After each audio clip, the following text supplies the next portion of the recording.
Transfer reactions are the reactions which involve the transfer of electrons from one species to another. यानी कि ऐसी कोई भी reaction जिसमें इलेक्ट्रॉन का ट्रांसफ़र हो रहा होगा उसको हम इलेक्ट्रॉन ट्रांसफ़र रिएक्शन बोलेंगे.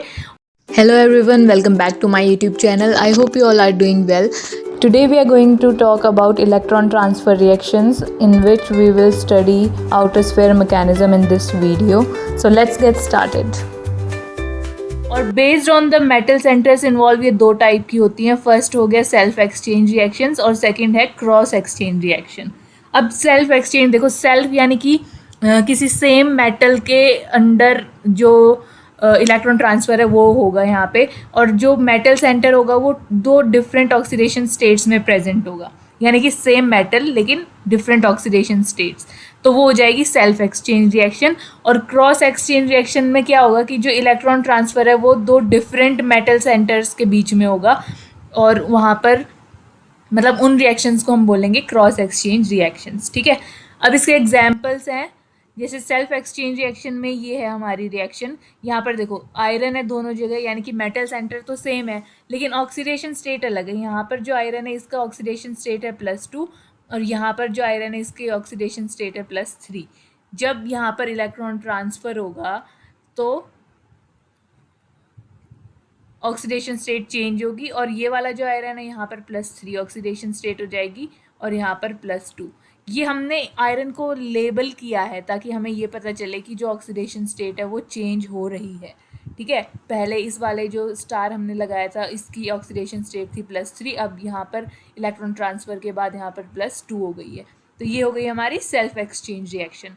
नेक्स्ट है हमारी क्रॉस एक्सचेंज रिएक्शन. सो सपोज़ हमारे पास ये दो कॉम्प्लेक्सेस हैं. अब यहाँ पर हमारा जो मेटल सेंटर है वो क्रोमियम है और यहाँ पर जो है वो रुथेनियम है.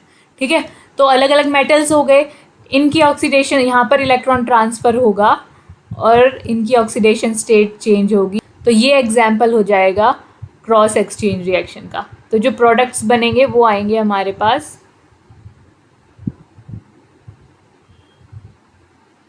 यहाँ पर क्रोमियम की पहले +2 ऑक्सीडेशन स्टेट थी, अब यहाँ पर +3 ऑक्सीडेशन स्टेट आ जाएगी.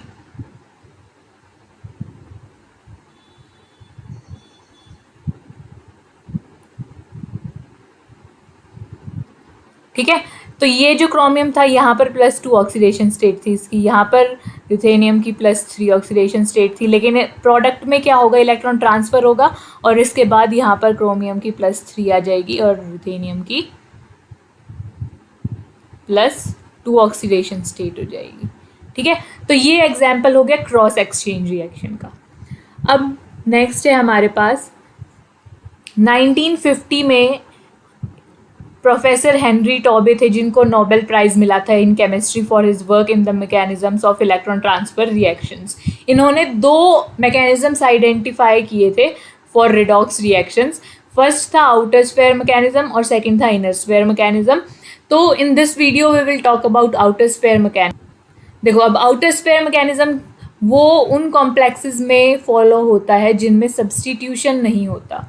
ठीक है, फिर इस मैकेनिज्म में क्या होता है कि ना ही कोई बॉन्ड फॉर्म होगा ना ही कोई बॉन्ड ब्रेक होगा. यानी कि बॉन्ड फॉर्मेशन नहीं होता ना ही बॉन्ड ब्रेकिंग होता है, सिर्फ इलेक्ट्रॉन ट्रांसफ़र होगा. और यहाँ पर कोई भी ligand as a bridging ligand काम नहीं करेगा, या फिर ब्रिजिंग लिगेंड का फॉर्मेशन भी नहीं होगा इस मैकेनिज्म में. और एक रिएक्टेंट सिंपली रिड्यूस होगा और दूसरा ऑक्सीडाइज हो जाएगा इन आउटर स्फीयर मैकेनिज्म. तो एग्जाम्पल देखते हैं पहले तो आउटर स्फीयर मैकेनिज्म का. इन दोनों के बीच में इलेक्ट्रॉन ट्रांसफ़र होगा और जो हमारा प्रोडक्ट्स फॉर्म होंगे उनका ऑक्सीडेशन स्टेट में चेंज आएगा. तो उससे हम पता कर सकते हैं कि इलेक्ट्रॉन ट्रांसफ़र हुआ है यहाँ पे.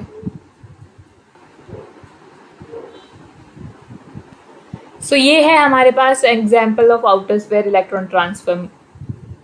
यानी कि ये जो रिएक्शन है इसमें electron transfer outer sphere mechanism के थ्रू हो रहा है.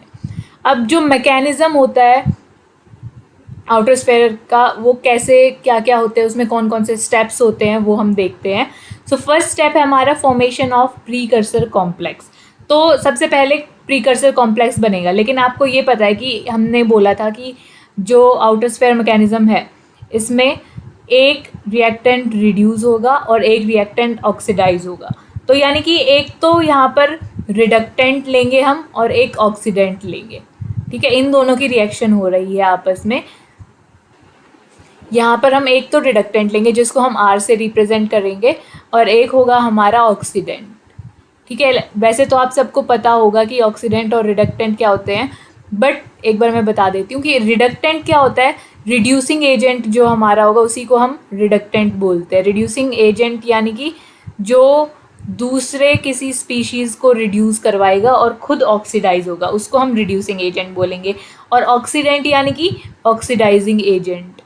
एजेंट देखो, एजेंट यानी कि वो किसी का काम कर रहा है, तो वो ऑक्सीडाइजिंग एजेंट है, यानी कि किसी को ऑक्सीडाइज करवाएगा ये, है ना, खुद सेल्फ रिडक्शन होगा इसका और दूसरे को ऑक्सीडाइज करवाएगा।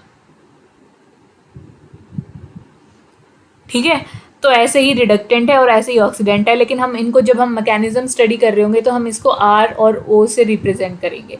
ठीक है, अब मैकेनिज्म देखते हैं। तो यहाँ पर क्या है कि फॉर्मेशन ऑफ प्रीकर्सर कॉम्प्लेक्स होगा, तो रिडक्टेंट और ऑक्सीडेंट एक दूसरे के साथ रिएक्ट करेंगे और वो एक प्रीकर्सर कॉम्प्लेक्स बनाएंगे। प्रीकर्सर कॉम्प्लेक्स में क्या होगा कि ये एक दूसरे के पास आ रहे हैं अभी। ठीक है, इलेक्ट्रॉन ट्रांसफ़र करने के लिए दो स्पीशीज़ हैं, अगर वो दूर दूर है तो उनको पास तो आना पड़ेगा, तभी इलेक्ट्रॉन ट्रांसफ़र होगा।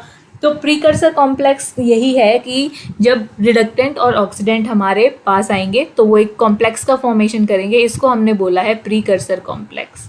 ठीक है, नेक्स्ट आएगा step activation of precursor complex, electron transfer and formation of successor complex. तो यहाँ पर क्या होगा, अब ये जो हमारा प्रीकर्सर कॉम्प्लेक्स है, ये पहले तो एक ट्रांजिशन स्टेट आएगी जिसमें क्या होगा कि इलेक्ट्रॉन दोनों के पास इक्वली प्रेजेंट हो, दोनों मेटल सेंटर्स के पास इक्वली प्रेजेंट होगा, यानी कि ना किसी के पास होगा ना किसी से दूर होगा। जो भी रिडक्टेंट में मेटल सेंटर होगा और ऑक्सीडेंट में मेटल सेंटर होगा, उन दोनों के नियर होगा इलेक्ट्रॉन। ठीक है, तो ये वाली जो स्टेट होगी इसको हम बोलेंगे ट्रांजिशन स्टेट। तो प्रीकर्सर कॉम्प्लेक्स से पहले ट्रांजिशन स्टेट बनेगी और लास्ट में हमारा फिर सक्सेसर कॉम्प्लेक्स बनेगा। सक्सेसर कॉम्प्लेक्स में क्या होगा कि जो इलेक्ट्रॉन है वो किसी एक के पास चला जाएगा। अब जो रिडक्टेंट है जिसको हमने R से रिप्रेजेंट किया, वो रिड्यूसिंग एजेंट है, तो वो उसके साथ प्रेजेंट ऑक्सीडेंट को रिड्यूस करवा रहा है और खुद ऑक्सीडाइज हो रहा है। ऑक्सीडाइज हो रहा है तो इलेक्ट्रॉन दे रहा है, इलेक्ट्रॉन देगा तो इसके ऊपर पॉजिटिव चार्ज आ जाएगा और ये जो ऑक्सीडेंट होगा इसके साथ इसके ऊपर नेगेटिव चार्ज आ जाएगा। लेकिन अभी भी ये पास है, ये है हमारा सक्सेसर कॉम्प्लेक्स। ठीक है, ये पास है अभी। फिर लास्ट में क्या होगा, dissociation of the successor complex. तो हमारा सक्सेसर कॉम्प्लेक्स कैसे था, R के ऊपर पॉजिटिव और O के ऊपर नेगेटिव, है ना, यही था सक्सेसर कॉम्प्लेक्स। इसका डिसोसिएशन हो जाएगा और फिर लास्ट में दोनों के ऊपर चार्जेस सेपरेटली आ जाएंगे और ये एक दूसरे से, और ये जो हमारा इलेक्ट्रॉन ट्रांसफ़र है ये कंप्लीट हो जाएगा। ठीक है, तो ये हमारे प्रोडक्ट्स बन जाएंगे यहाँ पे after the dissociation of the successor complex. अब देखो, अगर आपको ये समझ ना आया हो कि रिडक्टेंट और ऑक्सीडेंट है तो इसके ऊपर पॉजिटिव चार्ज कैसे आ गया और ऑक्सीडेंट के ऊपर नेगेटिव चार्ज कैसे आ गया, तो मैं एक बार समझाती हूँ। सो देखो, रिडक्टेंट है तो रिडक्टेंट का काम क्या था कि दूसरे को रिड्यूस करवाएगा और खुद ऑक्सीडाइज होगा। तो जो ऑक्सीडेशन किसको बोलते हैं हम, ऑक्सीडेशन वही तो होता है ना कि इलेक्ट्रॉन का लॉस अगर हो रहा है तो वो स्पीशीज़ ऑक्सीडाइज हो रही है। इलेक्ट्रॉन का लॉस होगा यानी कि नेगेटिव चार्ज कम हो रहा है तो उस स्पीशीज़ के ऊपर पॉजिटिव चार्ज आएगा, है ना, इसीलिए रिडक्टेंट के ऊपर पॉजिटिव चार्ज आ रहा है।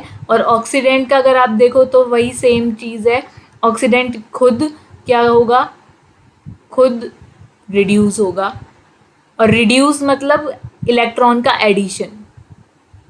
जब इलेक्ट्रॉन ऐड हो रहा है तो नेगेटिव चार्ज बढ़ रहा है उस स्पीशीज़ के ऊपर, तो नेगेटिव चार्ज आ जाएगा ऑक्सीडेंट के ऊपर। तो O के ऊपर हमने नेगेटिव चार्ज लगाया और R के ऊपर हमने पॉजिटिव चार्ज लगाया। ठीक है, आई होप ये समझ आया होगा आपको। अब ये कुछ एग्जाम्पल्स हैं आउटर स्फीयर मैकेनिज्म के, तो ये आप देख सकते हो, ये जो ऊपर के दोनों रिएक्शंस हैं, यहाँ पर मेटल सेंटर सेम है, ऊपर यूथेनियम है और सेकंड वाली रिएक्शन में कोबाल्ट है जो हमारा मेटल है। तो ये दोनों तो हो गई सेल्फ एक्सचेंज रिएक्शंस। और ये जो हमारी थर्ड एग्जांपल है ये है हमारा क्रॉस एक्सचेंज रिएक्शन का, क्योंकि अलग अलग मेटल सेंटर्स इन्वॉल्व हैं। अब ये हो रहे हैं with the help of outer sphere mechanism. ठीक है, अब हमारे पास क्या होता है कि ये ऑब्जर्व किया गया है कि जो फॉर्मेशन ऑफ प्रीकर्सर कॉम्प्लेक्स है और डिसोसिएशन ऑफ सक्सेसर कॉम्प्लेक्स है ये बहुत फास्ट होता है। ठीक है, जो स्लो स्टेप होता है वो इलेक्ट्रॉन ट्रांसफ़र होता है। ये हम इस एनर्जी चेंज के प्लॉट से पढ़ सकते हैं या फिर इस एनर्जी चेंज के प्लॉट से इसको देख सकते हैं। तो ये है यहाँ पर एनर्जी, ये प्लॉट क्या बता रहा है कि हमें एनर्जी चेंज कैसे कैसे होता है रिएक्शन के दौरान इन आउटर स्फीयर मैकेनिज्म। तो सबसे पहले तो यहाँ पर ये जो गैप है इसको हम डेल्टा जी नॉट से रिप्रेजेंट करते हैं, और ये वाला जो गैप है इसको डेल्टा जी स्टार से रिप्रेजेंट करते हैं। यहाँ पर क्या होगा, सबसे पहले हमारा कौन सा स्टेप आया था कि प्रीकर्सर कॉम्प्लेक्स फॉर्म होगा, तो ये वाला जो चेंज है ये प्रीकर्सर कॉम्प्लेक्स को शो कर रहा है। फिर हमारी ट्रांजिशन स्टेट फॉर्म होगी और यहाँ पर हमारा सक्सेसर कॉम्प्लेक्स फॉर्म होगा। यहाँ पे फाइनली प्रोडक्ट बन जाएगा। ठीक है, तो ये है हमारा एनर्जी चेंज ग्राफ बोल सकते हो या प्लॉट बोल सकते हो। ये जो चीज़ है ये है हमारी delta G not electron transfer. जो इलेक्ट्रॉन ट्रांसफ़र होगा उसके लिए जो एनर्जी चेंज है वो इस वाले गैप से शो हो रहा है हमें। ठीक है, तो ये है एनर्जी प्लॉट हो गया फॉर आउटर स्फीयर मैकेनिज्म। तो यहाँ से आप देख सकते हो कि जो सक्सेसर कॉम्प्लेक्स है उसकी एनर्जी कम होगी फ्रॉम द प्रीकर्सर कॉम्प्लेक्स के कंपैरिजन में, और जो प्रोडक्ट होगा उसकी सबसे कम एनर्जी होगी। तभी तो प्रोडक्ट फॉर्म होता है, क्योंकि जो प्रोडक्ट है वो स्टेबल है तो उसकी एनर्जी कम होगी।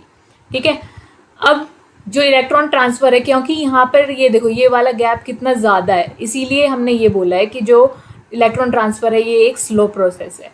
स्लो होगा तभी तो ज़्यादा टाइम लगेगा ना, इसीलिए ये सबसे हाईएस्ट पीक पे जो ट्रांजिशन स्टेट है, और ट्रांजिशन स्टेट के दौरान ही इलेक्ट्रॉन ट्रांसफ़र होता है, तो इसीलिए ये वाला सबसे हाईएस्ट स्लोप है।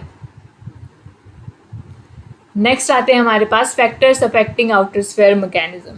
तो फैक्टर्स अफेक्टिंग से पहले हमें ये देखना है कि ये जो कंप्लीट एनर्जी चेंज है इस रिएक्शन, जो भी हमारा आउटर स्फीयर मैकेनिज्म है, इसमें जो भी एनर्जी चेंजेस हैं वो कौन कौन से इन्वॉल्व हैं। फर्स्ट है डेल्टा जी टी। ये क्या है, energy to bring reactants together. जब हमारा प्रीकर्सर कॉम्प्लेक्स फॉर्म हो रहा था तो उसमें यही तो था ना कि जो रिडक्टेंट है और ऑक्सीडेंट है वो एक दूसरे के पास आ रहे थे।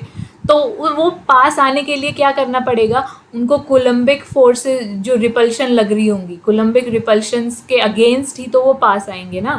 तो उसके लिए जो एनर्जी इन्वॉल्व होगी वो है हमारी डेल्टा जी, ये हैशटैग नॉट है या कुछ भी मान लो इसको, टी। फिर डेल्टा जी ओ जो है या फिर जी नॉट मान लो इसको, ये है energy needed for solvent reorganisation. ये जो भी हमारी रिएक्शन हो रही होगी वो सॉल्वेंट के अंदर हो रही होगी, तो जब ये मॉलिक्यूल्स पास आएंगे या दूर जाएंगे एक दूसरे से, तो जो सॉल्वेंट के मॉलिक्यूल्स होंगे आसपास वो इनके मॉलिक्यूल्स के साथ भी, वो कॉम्प्लेक्स के साथ भी तो कुछ इंटरेक्शन शो कर सकते हैं ना। तो उसके लिए जो एनर्जी चेंज होगा वो ये होगा। और लास्ट है हमारा energy require for reorganisation of bond lengthening, यानी कि जो बॉन्ड है वो भी उसमें बॉन्ड कंप्रेशन भी हो सकता है, बॉन्ड लेंथनिंग भी हो सकती है, ताकि ऑर्बिटल्स सेम एनर्जी के इंटरेक्ट कर पाएँ। तो उसके लिए जो एनर्जी चेंज इन्वॉल्व होगा वो हमारा हम डेल्टा जी आई से रिप्रेजेंट करते हैं। ठीक है, इनके बेसिस पे ही हम बता सकते हैं कि कौन कौन से फैक्टर्स इन्वॉल्व होते हैं। तो फर्स्ट है इफेक्ट ऑफ सॉल्वेंट। देखो तो अब इफेक्ट ऑफ सॉल्वेंट है हमारा फर्स्ट। इसमें क्या है कि more the interaction with the solvent the slower will be the rate of reaction as the electron transfer will be difficult. अब जो ये इंटरेक्शन बोल रहे हैं कि जितना ज़्यादा इंटरेक्शन होगा सॉल्वेंट से, तो इंटरेक्शन ये बोल रहे हैं जैसे कि अगर हाइड्रोजन बॉन्डिंग है, अगर सॉल्वेंट मॉलिक्यूल्स की हाइड्रोजन बॉन्डिंग है कॉम्प्लेक्स के मॉलिक्यूल्स के साथ, तो वो ईजिली थोड़ी ना होने देंगे इलेक्ट्रॉन ट्रांसफ़र, तो इलेक्ट्रॉन ट्रांसफ़र डिफिकल्ट हो जाएगा। उसकी वजह से क्या होगा, जो रेट ऑफ रिएक्शन है वो स्लो हो जाएगा। तो इसीलिए ये बोल रहे हैं कि जितना ज़्यादा इंटरेक्शन होगा सॉल्वेंट के साथ जो हमारा कॉम्प्लेक्स के मॉलिक्यूल्स होंगे उनका, उतना ही डिफ़िकल्ट होगा रेट ऑफ रिएक्शन। और अगर जो सॉल्वेंट है अगर वो इंटरेक्ट ही नहीं करेगा विद द कॉम्प्लेक्स मॉलिक्यूल्स, तो जो रेट ऑफ रिएक्शन है वो इंक्रीज़ हो जाएगा। तो देखो ये हैं पहले दो मॉलिक्यूल्स, ठीक है। यहाँ पर एक है हमारा ऑक्सीडेंट और एक है रिडक्टेंट। यहाँ पर जो मेटल है देखो ये +3 ऑक्सीडेशन स्टेट में है और ये +2 ऑक्सीडेशन स्टेट में है। अब जब प्रीकर्सर कॉम्प्लेक्स बनता है तो क्या होता है कि ये दोनों मॉलिक्यूल्स पास आते हैं ना, तो पास आएंगे तो ये जो सॉल्वेंट मॉलिक्यूल्स हैं इनके चारों तरफ ये भी रीऑर्गेनाइज होंगे। तो इनके रीऑर्गेनाइज होने के बाद ही जो है हमारा वो प्रीकर्सर कॉम्प्लेक्स फॉर्म होता है। तो जितना कम इंटरेक्शन होगा सॉल्वेंट मॉलिक्यूल्स के साथ कॉम्प्लेक्स का, उतना ईजिली ये रीऑर्गेनाइज हो पाएगा और रेट ऑफ रिएक्शन उतना ही फास्ट होगा। तो ये था हमारा first effect of solvent. Next है energy required for reorganisation of bonds. अब हमने सेकंड यही पढ़ा था कि जो बॉन्ड्स हैं उनका रीऑर्गेनाइजेशन भी होता है जब इलेक्ट्रॉन ट्रांसफ़र होगा। तो जो कॉम्प्लेक्सेस है वो अपनी ml बॉन्ड लेंथ जो है यानी कि मेटल लिगेंड बॉन्ड लेंथ वो इलेक्ट्रॉन ट्रांसफ़र से पहले एडजस्ट कर लेंगे, तो इलेक्ट्रॉन ट्रांसफ़र पॉसिबल हो पाएगा। क्योंकि according to Frank Condon principal क्या होता है कि जो एक इलेक्ट्रॉन ट्रांजिशन है या फिर इलेक्ट्रॉन ट्रांसफ़र है वो इतना फास्ट होता है कि जो न्यूक्लियस है उनको इंटरेक्ट करने का मौका ही नहीं मिलता, यानी कि वो बहुत ही फास्ट होता है। तो इलेक्ट्रॉन ट्रांसफ़र अगर करवाना है तो उससे पहले कॉम्प्लेक्सेस को अपनी metal ligand bond length adjust कर लेनी है ताकि इलेक्ट्रॉन ट्रांसफ़र इजीली हो पाए। तो देखो, if the electron transfer occurs through a change in the electronic configuration, यानी कि अगर मान लो कोई हमारा हाई स्पिन कॉम्प्लेक्स है वो लो स्पिन कॉम्प्लेक्स के साथ रिएक्ट कर रहा है, या लो स्पिन है वो हाई स्पिन के साथ रिएक्ट कर रहा है, या इलेक्ट्रॉन ट्रांसफ़र उन दोनों के बीच में होनी है, तो क्या होगा जो एक्टिवेशन एनर्जी बैरियर है वो हाई होगा, जिसकी वजह से जो इलेक्ट्रॉन ट्रांसफ़र है वो स्लो हो जाएगा और जो रीऑर्गेनाइजेशन होगा यानी कि जो बॉन्ड लेंथ्स है वो चेंज होंगी तो वो स्लो हो जाएंगी, वो स्लो कर देंगी इलेक्ट्रॉन ट्रांसफ़र के रेट को। तो या तो ऐसा हो कि high spin to high spin हो रहा हो इलेक्ट्रॉन ट्रांसफ़र, या low spin to low spin हो रहा हो, तो ज़्यादा इजी होता है electron transfer in comparison to high spin low spin and low spin to high spin. ये देखो जैसे कि हमारे पास यहाँ पे एग्जाम्पल है, यहाँ पर Fe+2 है और यहाँ पर Fe+3 है। ये है बेसिकली हमारी ट्रांजिशन स्टेट, ठीक है। तो ये हमारा रिएक्टेंट है और ये है प्रोडक्ट। तो क्या होता है जो Fe+2 है ये तो +2 स्टेट में कंप्रेशन शो करेगा, तो ये इसके जो वाटर और आयरन है इनके बॉन्ड्स जो है वो कंप्रेस हो रहे होंगे। और ये जो Fe+3 है, ये जो एरो देखो आप, ये एरो रिप्रेजेंट कर रहे हैं कि ये यहाँ पर इलोंगेशन हो रहा है, ठीक है। तो ये यहाँ पे तो इलोंगेशन हो रहा है और यहाँ पर कंप्रेशन हो रहा है, तो ये तो रिएक्टेंट हो गए। लेकिन जब ट्रांजिशन स्टेट आती है ना तो इन दोनों के bonds almost identical bond lengths के हो जाते हैं और इस टाइम पे होता है इलेक्ट्रॉन ट्रांसफ़र। तो अगर आइडेंटिकल बॉन्ड लेंथ के नहीं हुए ये बॉन्ड्स तो इलेक्ट्रॉन ट्रांसफ़र भी नहीं हो पाएगा।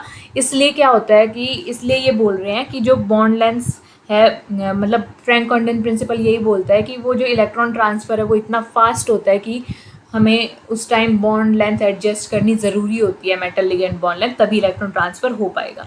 तो ठीक है, ये हमारा शो कर रहा है कि आइडेंटिकल बॉन्ड लेंथ्स होती हैं ट्रांजिशन स्टेट में, इसीलिए इलेक्ट्रॉन ट्रांसफ़र हो पाता है और तब जाके ये प्रोडक्ट बनेगा। अब यहाँ पर Fe+3 हो गया और ये वाला Fe+2 हो गया, ठीक है।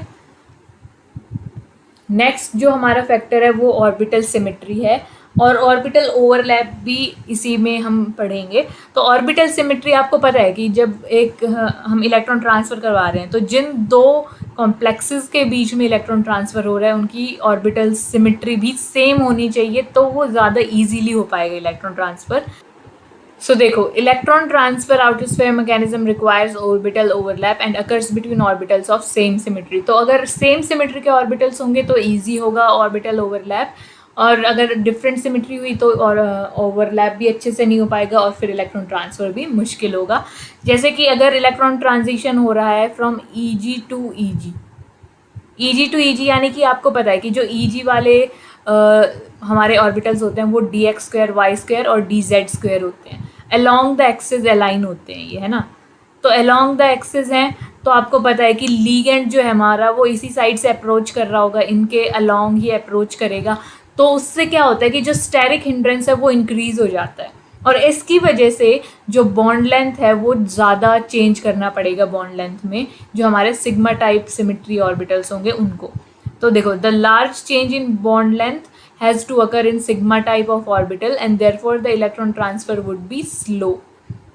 तो इन केसेस में क्या होता है कि स्लो इलेक्ट्रॉन ट्रांसफ़र होगा, क्योंकि अलोंग द एक्सिस अलाइन होते हैं ये जो हमारे सिग्मा टाइप के ऑर्बिटल्स होंगे, और अलोंग द एक्सिस हैं, तो जब लीगेंड उनके सामने से अप्रोच करेगा तो जो हिंड्रेंस है वो ज़्यादा होती है ड्यू टू लिगेंड्स, इसलिए यहाँ पर इलेक्ट्रॉन ट्रांसफ़र स्लो होगा इन EG to EG अगर हमें करवाना है। तो अगर हमें T to G में करवाना हो तो वो ईजी हो सकता है। देखो, if the electron transition is occurring from T to G to T to G in octahedral field, तो T to G में क्या होता है, ये dxy dyz dzx ये वाले ऑर्बिटल्स होते हैं, और ये अलोंग द एक्सिस भी अलाइन नहीं होते। तो इनमें क्या होगा कि जो स्मॉल चेंज करवाना पड़ेगा इन बॉन्ड लेंथ, और इसकी वजह से जो इलेक्ट्रॉन ट्रांसफ़र है वो हमारा फास्ट होता है T to G ऑर्बिटल्स में। जो ये T to G वाले होते हैं, आपको पता है कि पाई टू पाई स्टार होता है इनका इलेक्ट्रॉन ट्रांजिशन, या फिर जो नेक्स्ट है ऑर्बिटल ओवरलैप। तो आपको ये पता है कि जो सेकंड और थर्ड रो मेटल्स होते हैं, ट्रांजिशन सीरीज़ की बात कर रहे हैं हम, तो वो फास्ट इलेक्ट्रॉन ट्रांसफ़र शो करते हैं। ऐसा क्यों होता है? क्योंकि आपको पता है कि जो सेकंड और थर्ड रो मेटल्स हैं वो 4d 5d ऑर्बिटल्स इन्वॉल्व होते हैं उनमें, और 4d और 5d ऑर्बिटल्स का जो ओवरलैप होता है वो बेटर होता है इन कंपैरिजन टू 3d ऑर्बिटल्स। तो जो फर्स्ट रो वाले मेटल्स होंगे वो 3d ऑर्बिटल्स इन्वॉल्व होते हैं उनमें, और जो सेकंड और थर्ड रो वाले मेटल्स होते हैं उनमें 4d और 5d इन्वॉल्व होते हैं ऑर्बिटल्स। तो इसलिए यहाँ पर जो ऑर्बिटल ओवरलैप है वो ज़्यादा अच्छे से होगा in second and third row metals, और इसीलिए यहाँ पे फास्ट इलेक्ट्रॉन ट्रांसफ़र होता है। और जो लिगेंड्स हैं हमारे जिनके पास एक्सटेंडेड पाई सिस्टम होता है, वो और ज़्यादा फास्ट करवा सकते हैं इलेक्ट्रॉन ट्रांसफ़र को, क्योंकि वो ऑर्बिटल ओवरलैप को सपोर्ट करते हैं। ये दो एग्जांपल्स हैं हमारे एक्सटेंडेड पाई सिस्टम वाले लिगेंड्स के। तो ये लिगेंड्स क्या करते हैं कि और अच्छे से फास्ट स्पीड अप करवा देते हैं बेसिकली जो हमारा इलेक्ट्रॉन ट्रांसफ़र है उसको।